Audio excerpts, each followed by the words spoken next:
Thank you to Christy Worth for that reading a few minutes ago. That is my favorite passage from Reverend Dr. Howard Thurman's autobiography because it asks an essential, difficult question in a profoundly loving way. Is it possible to create conditions that encourage love and compassion among people? It's a favorite passage because it doesn't presume to know the answer. And because of that beautiful phrase at the end, we remained courageously optimistic. I love that. Courageously optimistic. So, no one knows what the future is going to bring. And hopefully the events of the past week will be a wake-up call for the nation, for the truth of where demagoguery leads, for the existential danger of people swearing allegiance to a person instead of to principles or to the common good. Hopefully. Whatever happens, I want us to be known as the congregation that stayed courageously optimistic. Let us strive for that story to continue to be told about us. So today we are continuing our series on the 7, soon-to-be 8 principles of Unitarian Universalism. These principles are the expressed covenant of Unitarian Universalism, which every Unitarian Universalist congregation agrees to. They go like this. We, the member congregations of the Unitarian Universalist Association, covenant to affirm and promote the inherent worth and dignity of every person.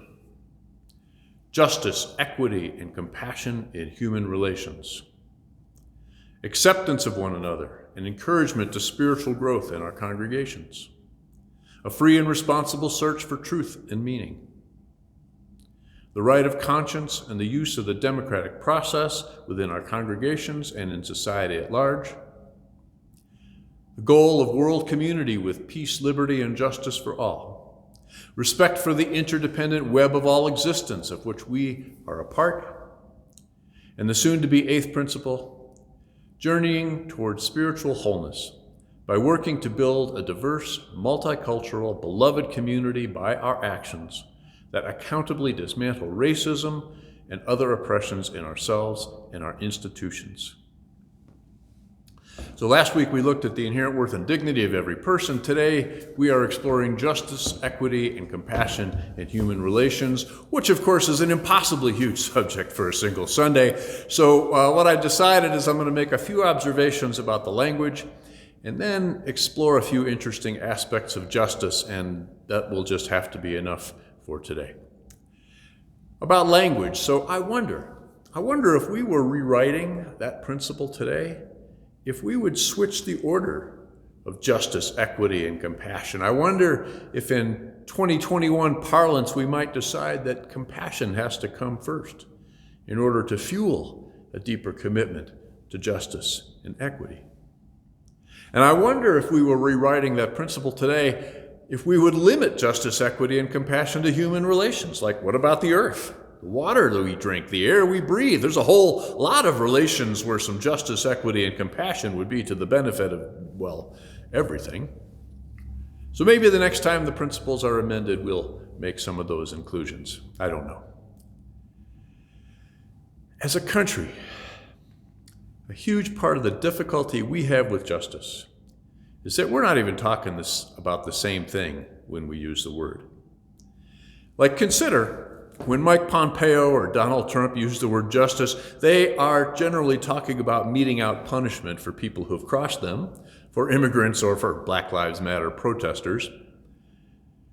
But when Martin Luther King or Stacey Abrams or Unitarian Universalists use the word justice, we are talking about dismantling structures of oppression in the interests of fairness.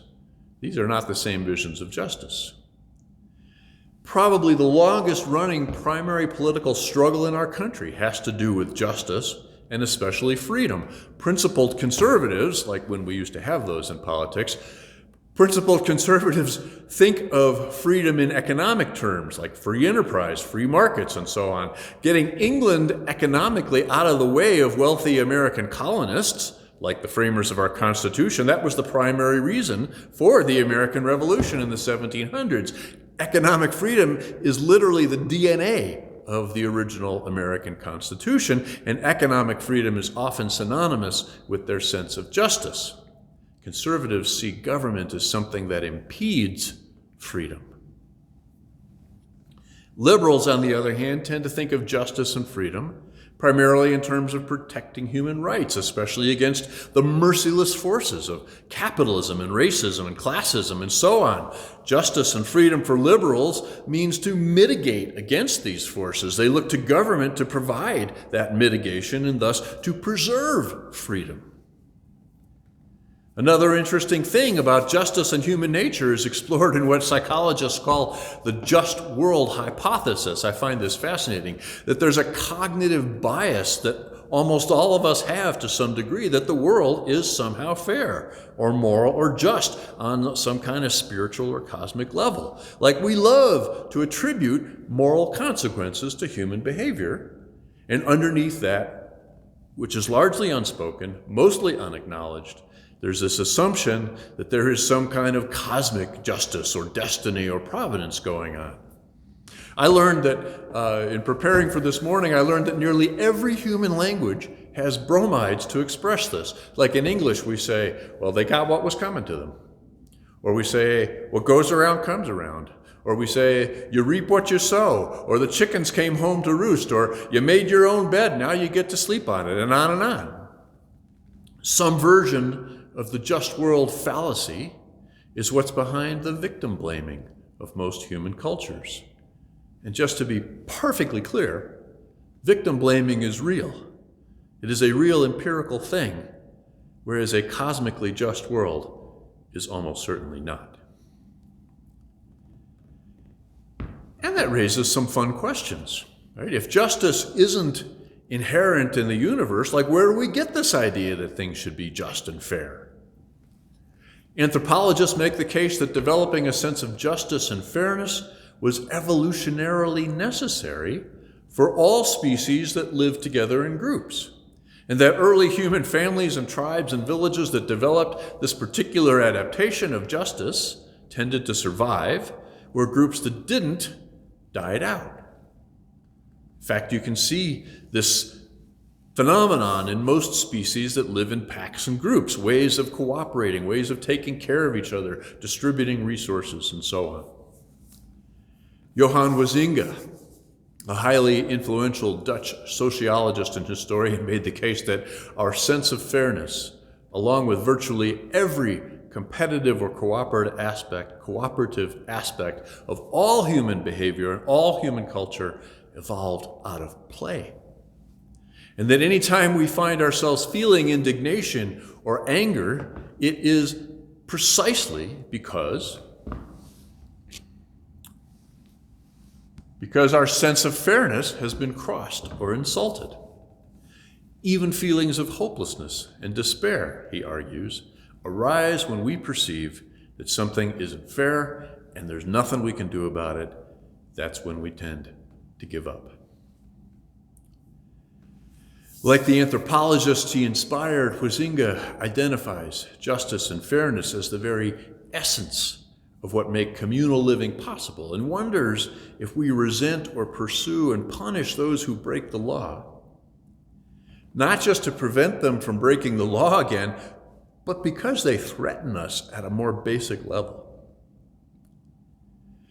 He wonders if we resent those who break the rules because rule breaking threatens not only our survival, but our very identity.